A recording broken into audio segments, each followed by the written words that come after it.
Hello everybody. My name is Stella. I am the Cal-JAC Communications Specialist. Thank you to everyone who is joining us for the Day in the Life of a Firefighter presentation. Everyone here at the Firefighter Career Expo, I hope you had a great day so far and got to meet a lot of wonderful people. Thank you to everyone who's joining us online as well. We'll have an opportunity to answer some questions throughout the presentation, so please drop them in the chat and I will try to ask them for you guys. Our presentation today is hosted by Captain Corey Condren and Battalion Chief Jenna Graham. So, ladies, you ready to take it away? All right, well, we're going to start off with a video. So let's play a day in the life presentation video.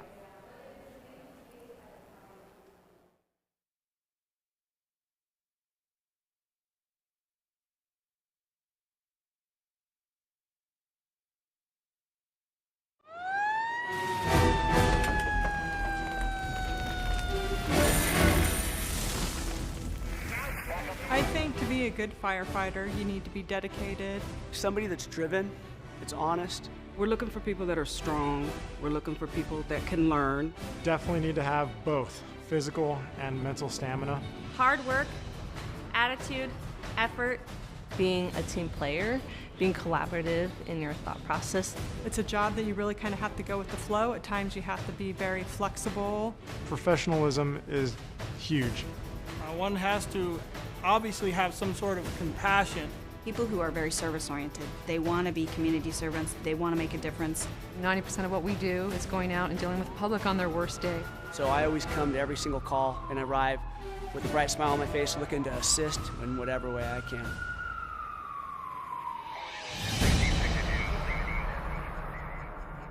Why is this the greatest job in the world? Well, because you're not in an office every day. You're walking into the same place, but you're walking into different situations every day. Today's fire service is all risk mitigation. Most of our calls are medical related. As the first arriving crew, we're like bringing the emergency room to the patient. We do respond to fires of all different types, from rubbish fires to vegetation fires, vehicle fires, structure fires. There's also water rescue, hazmat events that could take place.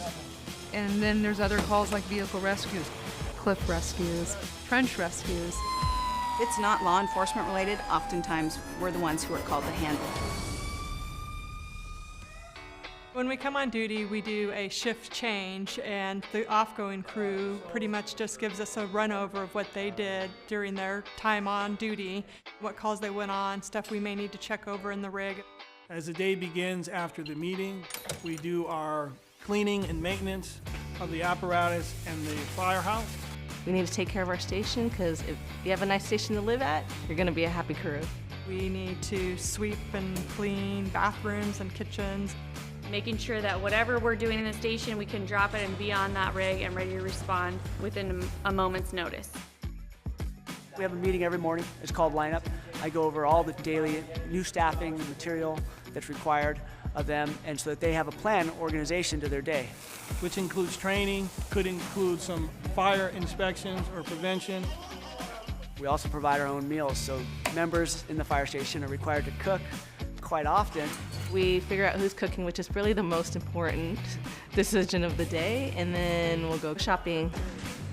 Some person will come up with a plan and everybody else will pitch in and help cook. We try to have some camaraderie too. That means that during lunch we play a game of cards while we're eating or something like that. We try to have fun, but it always comes after everything else. Staying fit is part of a lifestyle for this job. I've thrown my pile of gear that I wear without any specialty tools on a scale, and it came out to 70 pounds. Every fire station has a gym in it. We follow a physical fitness program that everyone should participate in. I keep myself physically fit, and I expect the same from my firefighters. They all, every day, they work out, and I think overall it helps us perform the job safely and efficiently. In addition to that, while we're here, we try to take care of each other, right? So hydration, nourishment, and also rest is very important. There's a lot of sleepless nights. Usually we're up running nonstop. We all sleep when we can. We are paid, and it is our job to be ready at a moment's notice. And the only way you do that is to train. Come to the station, we train every single day, sometimes 2, 3, 4 hours a day on any aspect you can imagine. training, you never stop learning. There's an evolution when it comes to all the knowledge, equipment, technology. We have to stay up on top of it. Reading the new material that's coming, the new science that's going on with firefighting and flashovers and down to even stuff. Certainly in the post 9/11 era, it's important that we're trained and adequately address hazards that are often not seen before. As a group or a team, we get together and train so that each person rises up to a level where we can be confident in all of our skills and abilities and perform efficiently. The fire service being a military organization, meaning a rank system that involves you coming in at an entry level and having superiors that will guide you through the process and becoming a better firefighter. You don't go all the way to the top if you got a problem. You go through your chain of command from your immediate supervisor on up. You come in as a firefighter, EMT, or paramedic, and you can move up to the ranks through engineer, where you're operating the apparatus, pumping water. You can become captain and you can supervise a crew. Then you move into the management ranks, battalion chief, assistant chief, deputy chief. But what's nice about the fire service is diversity in your aspirations to do different things. You have the variety. There's a different challenge you can have, so you can go up and you can go out. You can go either way. The fire service is a family, and it's an amazing family. We train together, we live together, we work together, and our families grow up together. It's like I have two lives. I have the life when I'm at the fire station and the life I have at home. So you have two families, basically. Working with people that, you know, are ultimately your best friends. Especially on hard times, we really support each other, and it's great. There's always some kind of bond that comes out of it. Some calls make you laugh, some make you cry together, but it's that whole team atmosphere that I love. The service has been really the most rewarding career choice I've made, because you get to see the difference you make. People that, you know, it's the worst thing that can possibly be happening to them, and you're there to get that. You know, we see a lot of bad things. I always try to stay positive. The best thing you can do is just come on scene, do the best job you can every single time. Obviously not every day do we get to save somebody's lives, but over my career there have been those days. Nothing better than that. We're doing a job, yet it doesn't seem like a job. And there's times where I seriously stop and think, I can't believe I'm getting paid to do this right now. This is insane.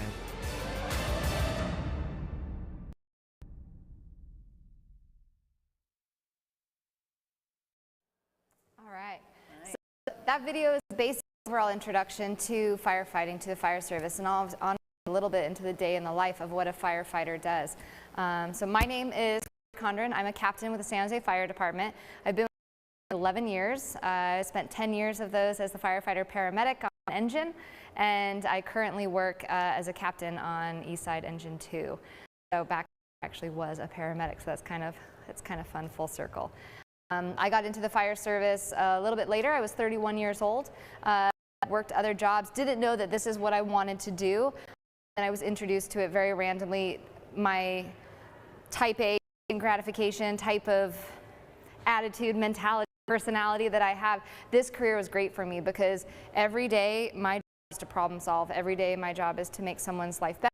I love the warm fuzzies, I love volunteering, but the fire service for me just seems like a perfect fit, but I didn't know in the fire service, so that's why a program like this, having the fair and having a day in the life is so important, because for those of you who may not have family, friends, or anyone in the fire service, we're here to give you a little snippet to hopefully get you on the correct path. My name is Jenna Graham. I worked for 25 years in the City of Mountain View Fire Department. I started as an EMT firefighter and then became a paramedic. So firefighter, paramedic, apparatus operator, engineer rank is what we call it there. Spent time in the captain rank, and then my last 4 years in the department, I was in the rank of battalion chief running our EMS training and safety programs for the department. I've been on the commission for a handful. I can't remember how many, 6 or 7 years, but love working with Cal-JAC. We're constantly adding to the programs that are available in order to make a more clear pathway for candidates to figure out which path do I want to take, how do I want to get to that end result of being a firefighter in so many of the different fire organizations up and down the state. This particular session focused on the day in the life of a firefighter. Who had a good time watching that video? Like once we actually got it. Could you see yourself doing some of those things? You know, if you had the tools and the knowledge to be on that hose line with that big fire burning, or the auto extrication, or like, who's got a couple of good recipes to make some meals in the firehouse?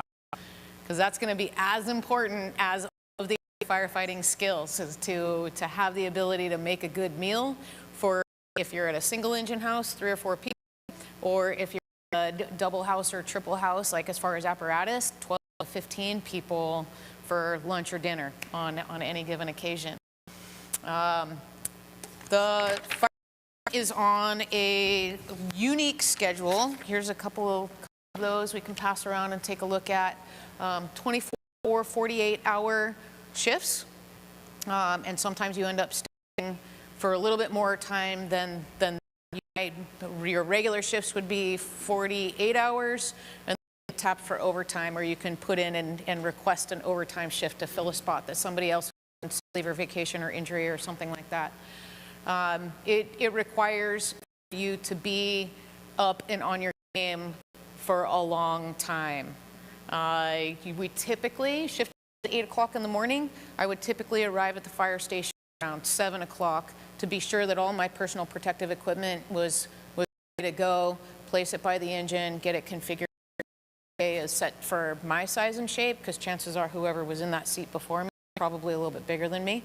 And go through my gear. When I was in the medic rank, I'd check my medic equipment. If I was the captain, I'd be doing different things. So of course, it all changed drastically after that. But we'll focus a little bit more on brand new firefighters, because that's what you're going to be. And going into that, you're going to turn over from the firefighter who's leaving that seat given morning, give you the updates and maybe some heads up. Here's what needs to happen today, related to equipment or training, or maybe collaborating with task books or whatever that you're working on. You will be responsible for making sure the flags are up. There's coffee in the coffee pot for everybody. It's kind of unfair, but it's true. The captain is taking care of everybody. The people, the apparatus, the station have a lot of responsibility. The engineer is taking care of the engine or the truck and making sure that all the tools and equipment on that are ready to go. For the firefighter, it's take care of the station. You make sure that it's clean, neat, organized, all that kind of stuff. And then once you're done with that, typically roll or a house meeting so that everybody understands what the plan for the day is. And then hopefully you get all kinds of fun stuff to do, like going on a vehicle accident, or maybe a little ground structure fire, or oftentimes during the day you'll do a pub ed event where you get to go and talk to kids about fire safety, stop, drop, and roll, check your smoke detector, wear your helmets, all different of things. You never know what's going to happen on any given day. Besides those things, we run a lot of medicals. Obviously, it's important to get an EMT license and definitely take into consideration a paramedic license. Both of us operated as paramedics for many years and thoroughly enjoyed being able to provide that kind of care to the citizens that we were working for. I think so you go to academy, right? Hopefully you attended the roadmap becoming a firefighter, right? You understand the process, the hiring process, and getting ready. So once you're in academy, and academy can be different department you're in. It could be anywhere from 6 to 20 weeks, but it's Monday through Friday. It's every day. So during that academy, they're giving you the skills to you fall to the level of your training, right? So I don't know how many times you do each skill over and over and over, because on that very first day, I popped a fire, right? And I was like, oh my God, I don't know what I'm doing. But I did, it's like, okay, I know the steps. I know that I have to get my bunkers on in less than 60 seconds. That's why we did it every single day over and over in the academy. As a probationary firefighter, I got there, I got my gear, I set it up just like Jenna said, but then I also made sure that I set it up for my success. Like my height, Jenna, we have to move nozzles in certain, so that I can make sure I reach it. I'm setting up my gear for success. I think the scariest thing for me on probation was I had to have all the answers that first day, because, okay, well, I passed the academy, I'm a firefighter, but the great thing about being a probationary firefighter, and you're basically an apprentice, right? Just like a lot of the other blue collar jobs out there, you are paired with 2 or 3 other people on that apparatus who are there to make you succeed.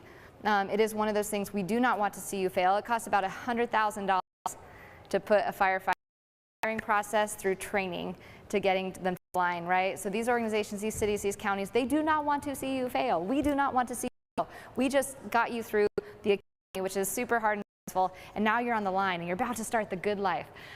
So as a probationary firefighter, I think it was overwhelming for me, but it was amazing how on my first day, popped a fire, I was able to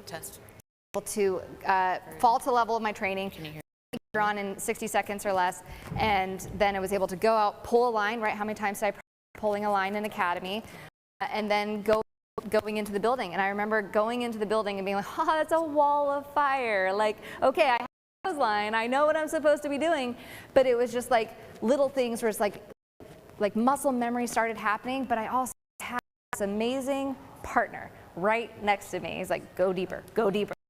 Like, right? So that's the whole point of probation. So the day can be pretty regimented. You know, like Jenna was saying, you show up, you know, check the coffee pot, because we're all highly caffeinated. One of those, you do your cleaning, you make sure your gear's ready to go first and foremost, right? Because 911 calls happen at the most inopportune times. I don't know how many I've gone to with shampoo or conditioner in my hair. It's just those things, right? So you make sure your gear is ready, you go about your station duties. Like Jen was saying, every position has one, but then every call is you are a probationary firefighter. We've taught you basic skills. Now we're going to put them into practice. For those paramedics out there, it's very similar to an internship, right? You've gone through paramedic school, you've gone through EMT school, and now we're going to stick you right in the real world so that we can see all the skills that you've learned, but you're not going at it alone. And that's what I actually really love about the fire service. In my organization, we're very lucky. We have 4 people on an apparatus. So I was the firefighter paramedic. I had a firefighter with like 20 years experience, and then a captain and an apparatus and engineer. So all of us had our roles, but me and that seat, he was my partner, and everything we did, if I had a question, I went to him. It was one of those things where the fire service is daunting and overwhelming when you think about all the random situations you're going to be put into, but probation is that great time where you make mistakes. I had Proby a few weeks ago, made a ton of mistakes. We gave him a lot of grief for it. We teased him a lot, but that's also part of the camaraderie, right? But honestly, I think every firefighter I have a conversation with about failure and mistakes, those are the ones that we remember, that we grow from, right? Like, I said Rolodex in the last session, and I'm like, I realize some people might not know what that is, but it's like a mental experience. Once you have an experience, you can pull that up mentally, like, oh, okay, the next fire go on, I know now this. Oh, it's a commercial fire? Oh, that's very different. I'm going to approach it in a very different way. But the next commercial fire, and that's what probation is for. It's for us to feel you out, to make sure that you are a hard worker, you can follow direction, because it is a paramilitary organization, which is very unique, especially like generational terms. Like, unless if you didn't come from the military, you're probably not used to it. So it is one of those things where you have to get used to, like, as I give orders, like, hey, you know, like, and that, if you feel uncomfortable or you feel unsafe or you haven't been that, then speak up, you know, and I'll put you with someone that can go with you. We'll work that. But it is one of those things where it's like, it is rank and file. So you do, as the low person on the totem pole, gonna take care of you, but you also gotta let us know. So attach yourself to that senior firefighter, that next up in rank. If it's a 3-person engine or truck company, attach yourself to that engineer, ask questions. You know, every department's going to be a little bit different. Ask them, is there something I should be doing? It's okay to admit those things, but your academy gives you the skills, and probation is where you put them into practice. And it's also where we get to know you as a person. A lot of probationary firefighters come in and they're seen and not heard. They don't talk much. We make them stand up and tell interesting. Actually, at my station, we have like a list of like 20 or 30 random questions. Like, if you were a Yankee Candle, what smell would you be? You know, and that just to open you up, to get to know a little bit about your personality, because as nervous as you are, we're trying to put you at ease, but we're also trying to build relationships. Because in that video, as you saw, it is a family, and that is one of our greatest strengths, because we know each other so well that we are able to, hey, wait a second, you speak Spanish. Can you help me out on this call? I don't speak Spanish. Can you do this? Hey, wait a second, weren't you, there's a guy in my academy who was a power chain. hey, can you pop up there? Because I can't without a, you know, like whatever it is. Like we know so much about each other that we can use our strengths, and that's why diversity in the fire service is important. But it's also it's just something that's absolutely amazing and something I love about it. So the day for us is very similar. You're going to do probationary firefighter. You're going to be like, I don't know what I'm supposed to. If you don't know what you're supposed to be doing, put a broom in your hand, a rag in your hand, clean something, right? But training, right? We're going to make sure we're going to train. We're going to make sure you're most likely going to have a task book where we're going to have to sign off. Yeah, you did the skills in the academy. Let's see it in the real world, right? So you're probably going to have to get those signed off. You know, and the day, but it's going to be interrupted all the time by calls, and that is the best part of the day. As a probationary firefighter, I was so excited every time phones went off because I was like, oh, I don't have to be like cleaning something. Let's go, you know, and it's fantastic. I'm not sure if they it's not working, so I might be speaking into this, but this is a really good time for us to transition and start answering your questions. So who has a question? Oh, talk into it. Oh, this is the thing. Oh, okay. Yeah, it's a microphone. Yeah, what are like some of the hardest parts of the job you think stops a lot of people from doing it, or they're like humps for people to get over? Sometimes there are people in the fire service who are towards fire service who really don't like blood or vomit or poop. Small spaces, yeah. I mean, wearing a mask. Small spaces, masks. Yeah. People who don't do well at all with lack of sleep. It's real. It's hard to be completely sleep deprived and have to do tasks that demand a lot of you physically.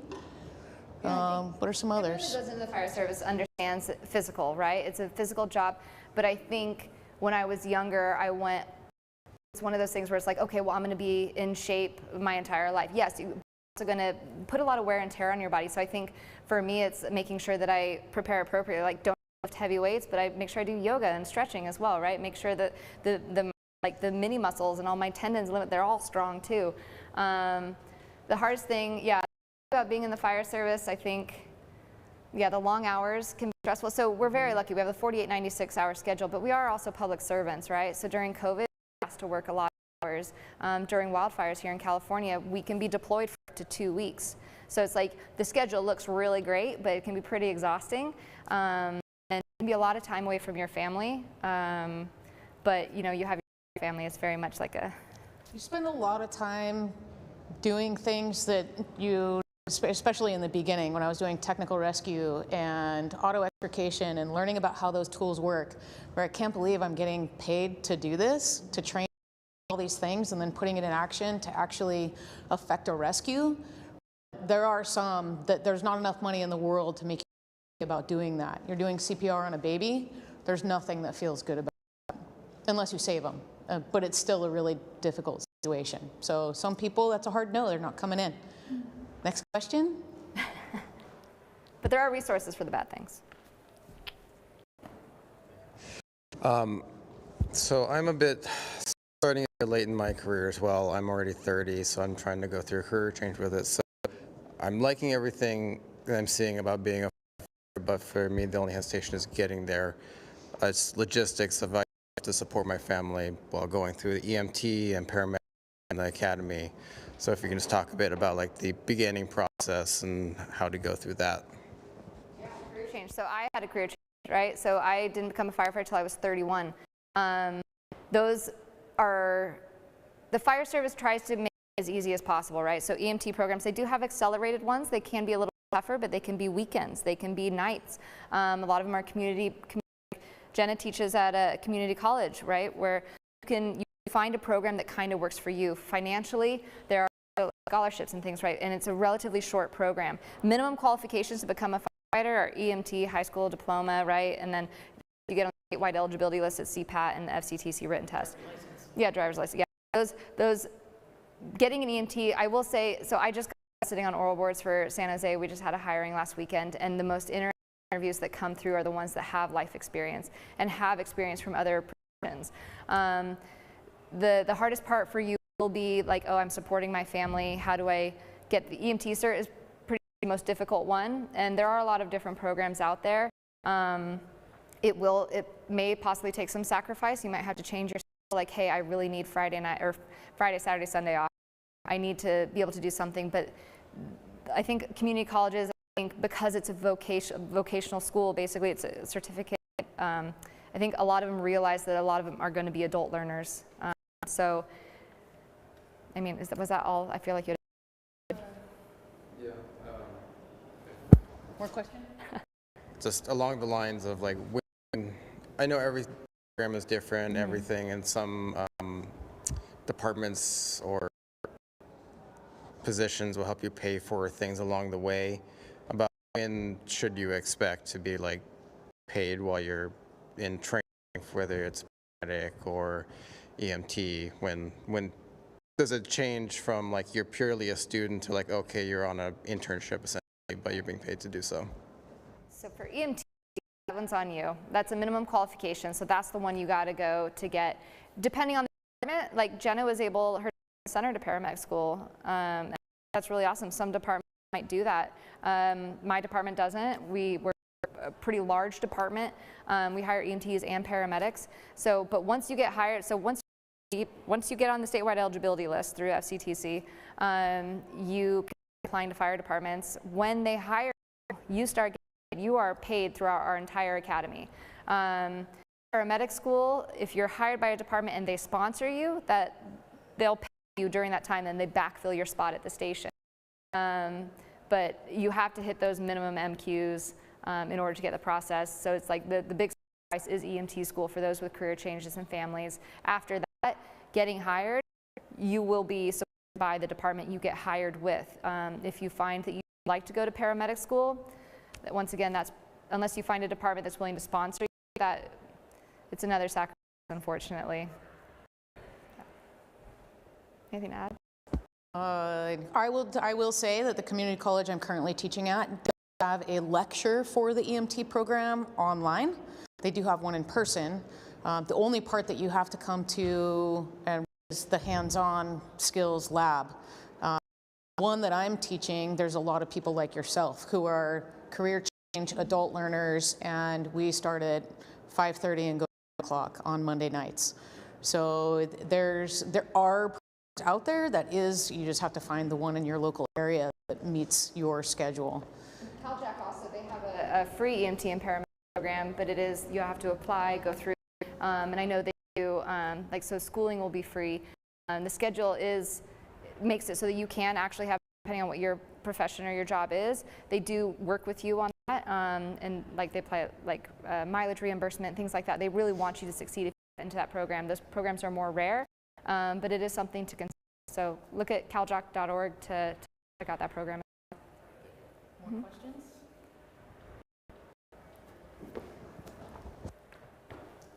I know there's a lot of departments, but do all of them answer to like emergency calls, like as in say like a car accident? Do they specialize in like, oh, one department only goes to like wildfires, or does that department also attend, let's say, a car accident somewhere? If that makes sense. No, that totally makes sense. Most fire departments are at risk. So Cal Fire has different schedules. They do some municipal stuff and some wildfire stuff, but all their firefighters will be trained in wildland firefighting. In the city I work in and the city works in, we do structure fire, wildland fire, auto accidents. If there's a train wreck, we go. If there's basically, if it's not something the police officer can address, the firefighters are doing it. We do it all. Yeah. We do it all. It's awesome. It's awesome. Yeah, so so fire departments are typically, there's the state department, the feds, there's Cal Fire. Seasonal fire, which you're basically hired just for the wildland season. A lot of them, I don't even know that they require your EMT, first responder. But I work for San Jose. We're a large municipal department, but we have a lot of wild and urban interface. So like I'm trained on wild, I'm trained on, but I'm a pavement queen, right? We Cal Fire to help us for the hills around. It is one of those things where pretty much every department will, there's state fire training. So state fire training basically sets a curriculum in order for you to be a firefighter one. So you have to be trained in everything. But it doesn't that one department might specialize in something more. So obviously Cal Fire, we have another woman on the commission. She's a battalion chief with Cal Fire, but she works in San Bernardino, like not necessarily the middle of, you know, forest. So there's lots of opportunities, but everyone at their core hired for a department is going to respond to medical calls, accidents, wildfires, especially in California. It's just kind of a, well, unless you're like San Francisco, you might just stay in the city because they're pretty water.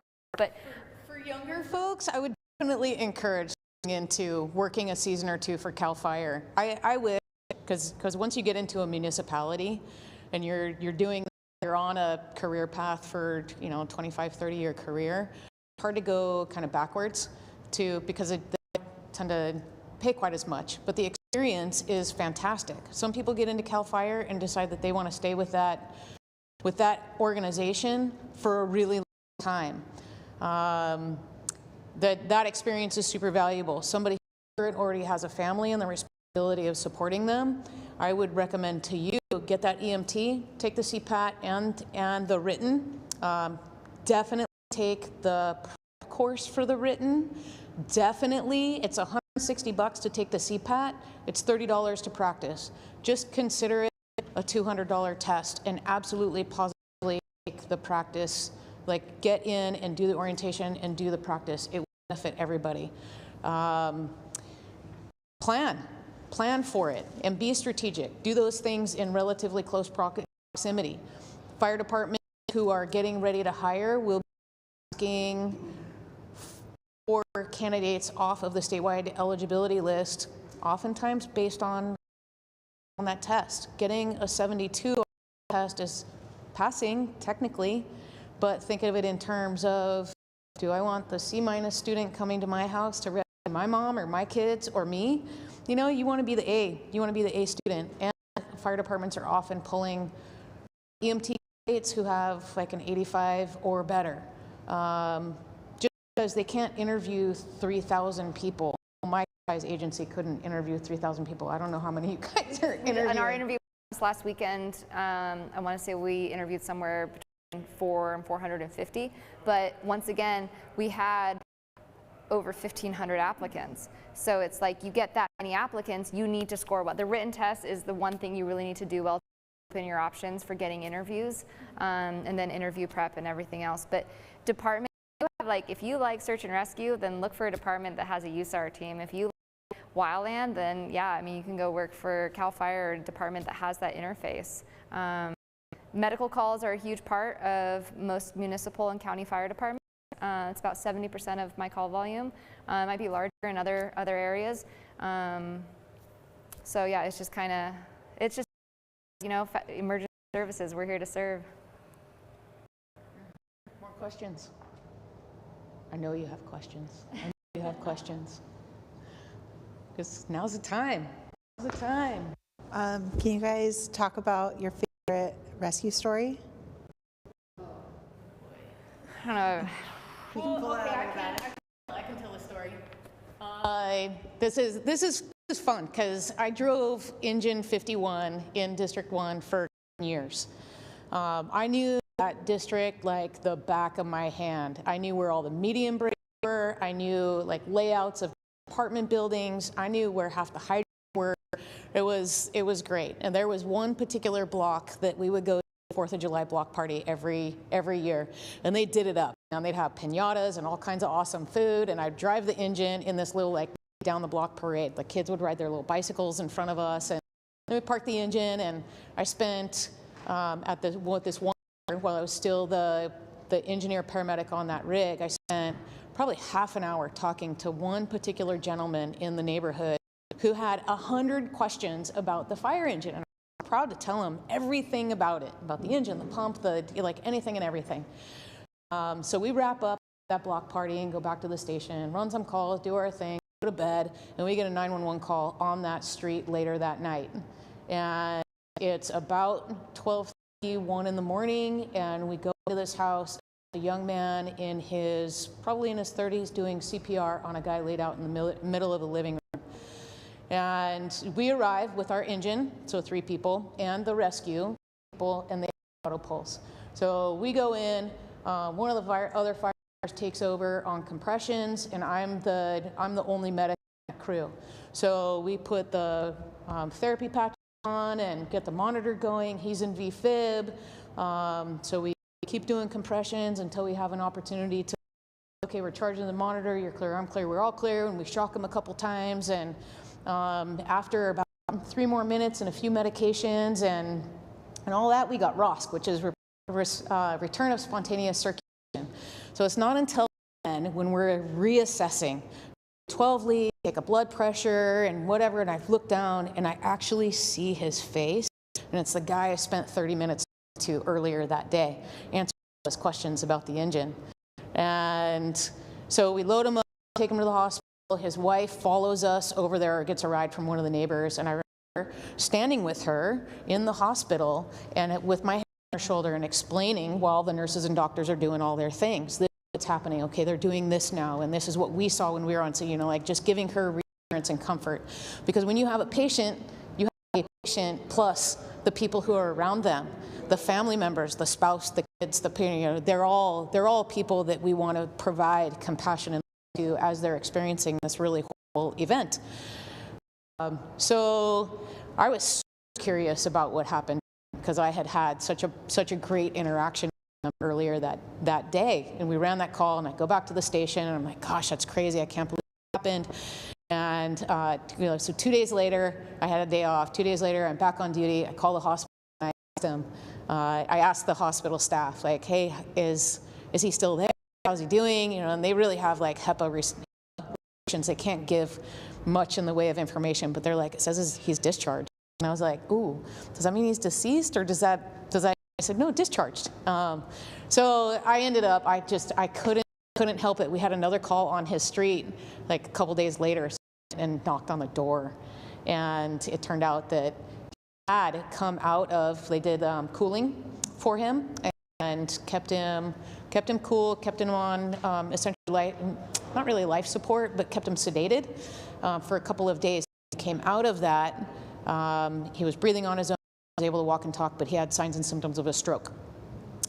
So they transferred him to a skilled nursing facility where he could do a lot of rehab, and he was doing really well.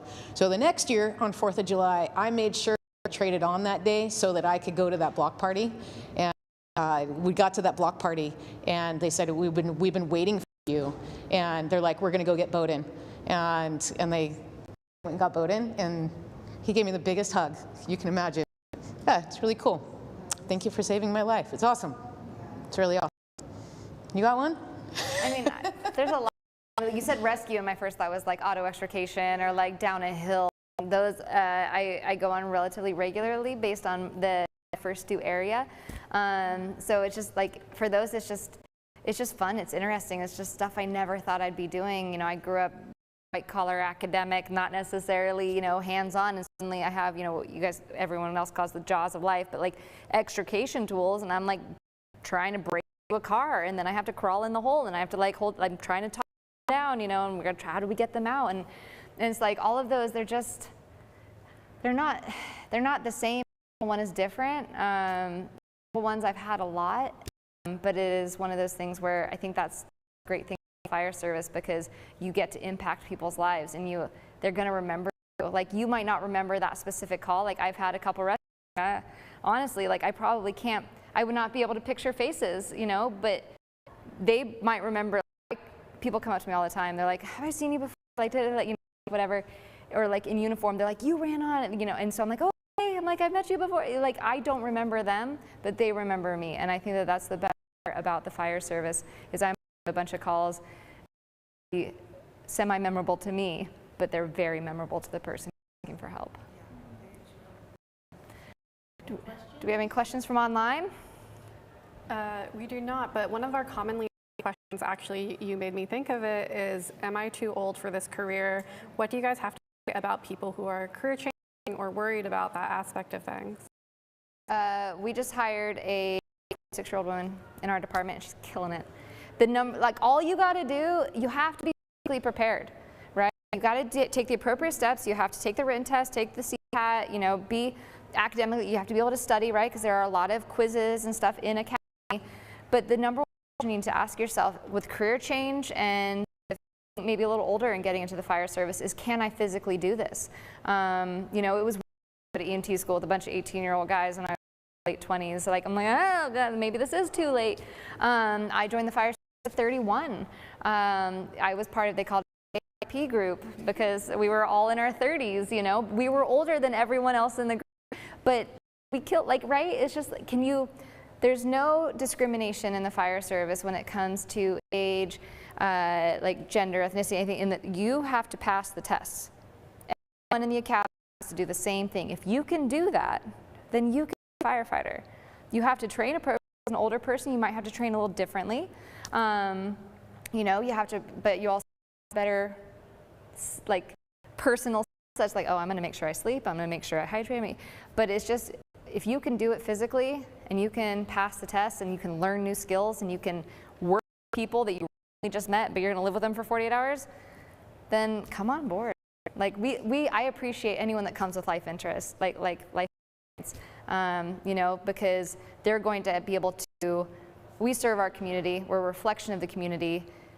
Who knows, like, I love working with, my firefighters bilingual, it's great. Like, you know, or like I work with a lot of Vietnamese in my community. I love having a Vietnamese firefighter because I'm like, oh, you know, it's just, I don't know, if you're older, I wouldn't worry about it, but you do have to be physically prepared. Yeah, that's about it, but come on. How realistic is it to have a full job while going through like the EMT courses and everything? Like the weekend course or like a full-time job, like Monday through Friday. You know, I mean, I was a bartender, so I worked nights, so I was able to do like the morning class session. It was tiring, but it was doable. You just have to prioritize and just kind of your family and your support system. Hey, I'm not going to be around for the next little bit. Like, I'm going to be really busy, but I just attended